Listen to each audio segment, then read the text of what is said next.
ಓಹ್ ಬಂದ್ರಾ? So ಬನ್ನಿ ಇವಾಗಿನ ಅಪ್ಡೇಟಿಗೆ ಹೋಗೋಣ.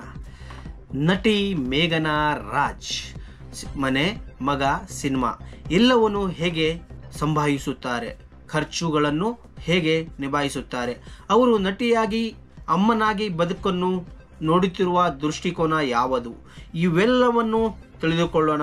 ಈ ವಿಡಿಯೋನ ಕೊನೆ ತನಕ ನೋಡಿ. ಹಾಗೆ ಯಾರೆಲ್ಲ ಫಸ್ಟ್ ಟೈಮ್ ಈ ಚಾನಲ್ನ ನೋಡ್ತಿದ್ರೆ ಆ ಚಾನಲ್ನ ಸಬ್ಸ್ಕ್ರೈಬ್ ಮಾಡ್ಕೊಳ್ಳಿ. ಹಾಗೆ ಪಕ್ಕದಲ್ಲಿರುವಂಥ ಬೆಲ್ ಐಕನ್ನ ಪ್ರೆಸ್ ಮಾಡಿ. ಹಾಗೆ ವಿಡಿಯೋ ಇಷ್ಟ ಆದರೆ ಒಂದು ಲೈಕ್ ಮಾಡಿ. ಸೊ ಬನ್ನಿ ವಿಡಿಯೋ ಕಡೆ ಹೋಗೋಣ. ಸ್ಯಾಂಡಲ್ವುಡ್ ತಾರೆ ಮೇಘನಾ ರಾಜ್ ನಟಿಸುತ್ತಿಲ್ಲ, ಮೊದಲಿನಷ್ಟು ಬ್ಯುಸಿ ಇಲ್ಲ, ಅವರಿಗೆ ಆಫರ್ಗಳಿಲ್ಲ ಎಂಬುದೆಲ್ಲ ಸುಳ್ಳು. ಈಗಲೂ ಅವರು ನಟಿಸುತ್ತಾರೆ. ಕನ್ನಡ ಮಲಯಾಳಂ ಸಿನಿಮಾಗಳಲ್ಲಿ ಮೊದಲಿನಷ್ಟು ಆಕ್ಟಿವ್ ಆಗಿದ್ದಾರೆ. ಆದರೆ ಅವರಿಗೀಗ ಜವಾಬ್ದಾರಿಗಳು ಹೆಚ್ಚು. ವೈಯಕ್ತಿಕ ಬದುಕನ್ನು ಸಮತೋಲನ ಮಾಡಿಕೊಂಡು ಹೋಗುವುದು ಅವರಿಗೆ ಅನಿವಾರ್ಯವಾಗಿದೆ. ಈ ಎಚ್ಚರ ಅವರ ಮಾತುಗಳಲ್ಲಿ ವ್ಯಕ್ತವಾಗಿ. ಅಮ್ಮನಿಗೆ ಅಮ್ಮನೇ ಆಸರೆ. ನಾನು ಸಿನಿಮಾ ಶೂಟಿಂಗಿಗೆ ಹೋಗಬೇಕೆಂದರೆ ನನ್ನ ಅಮ್ಮ ಮನೆಯಲ್ಲಿ ಇರಬೇಕು. ಅವರಿಗೆ ಇವತ್ತಿಗೂ ನಟಿಸಲು ಅವಕಾಶವಿದ್ದರೂ ನನ್ನ ಸಿನಿಮಾ ಕೆರಿಯರಿಗಾಗಿ ಎಲ್ಲವನ್ನು ಬಿಟ್ಟು ಮನೆ ಮೊಮ್ಮಗನನ್ನು ನೋಡಿಕೊಳ್ಳುತ್ತಾರೆ. ಅವರು ಎಲ್ಲ ವಿಷಯಗಳಲ್ಲಿಯೂ ತುಂಬಾ ಫಾಸ್ಟ್. ಮನೆಯ ಸಂಪೂರ್ಣ ಜವಾಬ್ದಾರಿ ಅವರದೇ ಆಗಿದ್ದು, ಶೂಟಿಂಗ್ ಆಗಿ ನಾನು ದಿನಗಟ್ಟಲೆ ಹೊರಗೆ ಹೋದಾಗ ಮಗ ರಾಯನ್ ಜೊತೆ ಅವರೇ ಇರುತ್ತಾರೆ ಎಂದಿದ್ದಾರೆ. ಮೇಘನಾ ರಾಜ್ ಸದ್ಯಕ್ಕೆ ನಾನು ನಟಿಸುತ್ತಿರುವ ಮಲಯಾಳಂ ಸಿನಿಮಾ ಶೂಟಿಂಗ್ ನನಗೆ ಅನುಕೂಲವಾಗುವಂತೆ ಮಾಡಿದ್ದಾರೆ. ನಿರಂತರ ಡೇಟ್ಸ್ ಇರದೆ ನಡುವೆ ಬ್ರೇಕ್ಗಳಿವೆ. ಕನ್ನಡದಲ್ಲಿ ನನ್ನ ಸಂಗೀತ ಬಾರ್, ಆಕ್ಟಿವ್ ರೆಸ್ಟೋರೆಂಟ್ ಸಿನಿಮಾಗಳಿಗೂ ನಿರಂತರ ಶೂಟಿಂಗ್ ಮಾಡುತ್ತಿಲ್ಲ. ಇದರ ಚಿತ್ರೀಕರಣ ನಡೆಯುತ್ತದೆ. ಮನೆಯಲ್ಲೇ ಕೆಲಸ ಮಾಡಿ ಚಿಕ್ಕ ಮಕ್ಕಳನ್ನು ಮನೆಯಲ್ಲೇ ಬಿಟ್ಟು ಹೊರಗೂ ದುಡಿಯುವ ಮಹಿಳೆಯರಿಗೆ ನನ್ನ ಧನ್ಯವಾದಗಳು. ನಿರಂತರ ನಟನೆ ಕಷ್ಟ. ಮದುವೆ ಮತ್ತು ಮಗನಾದ ಮೇಲೆ ನನಗೆ ಮೊದಲಿನಷ್ಟು ನಟಿಸಲು ಆಗುತ್ತಿಲ್ಲ.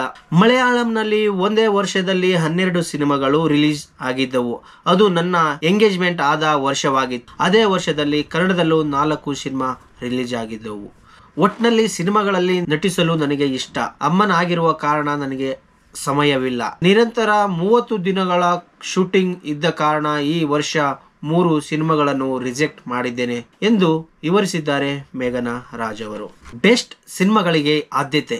ಈಗಿನ ನಟ ನಟಿಯರು ಬದುಕಿನ ಬಗ್ಗೆ ಯೋಚಿಸುವುದಿಲ್ಲ. ನಿಮ್ಮ ಸಂಭಾವನೆ 100 ಕೋಟಿ ಇದ್ದರೆ 3 ವರ್ಷಕ್ಕೊಂದು ಸಿನಿಮಾ ಮಾಡಿ, ತೊಂದರೆ ಇಲ್ಲ.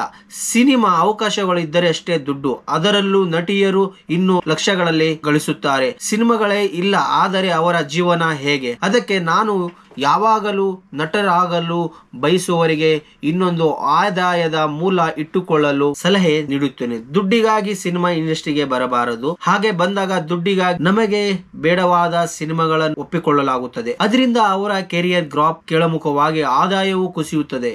ಇದನ್ನು ನನ್ನ ತಂದೆ ತಾಯಿ ನನಗೆ ಮೊದಲೇ ಹೇಳಿಕೊಟ್ಟಿದ್ದರು. ಈ ಕಾರಣಕ್ಕೆ ಈಗ ಸಂಭಾಳಿಸುತ್ತಿದ್ದೇನೆ. ಹಾಗಂತ ನಾನು ದುಡ್ಡಿಗಾಗಿ ಸಿನಿಮಾ ಒಪ್ಪಲ್ಲ ಅಂತ ಅಲ್ಲ. ಆ ರೀತಿ ಮಾಡಿದರೂ ಬೆಸ್ಟ್ ಸಿನಿಮಾಗಳ ಆಯ್ಕೆ ಎಂದು ಮೇಘನಾ ರಾಜ್ ಉತ್ತರ ಕೊಟ್ಟಿದ್ದಾರೆ.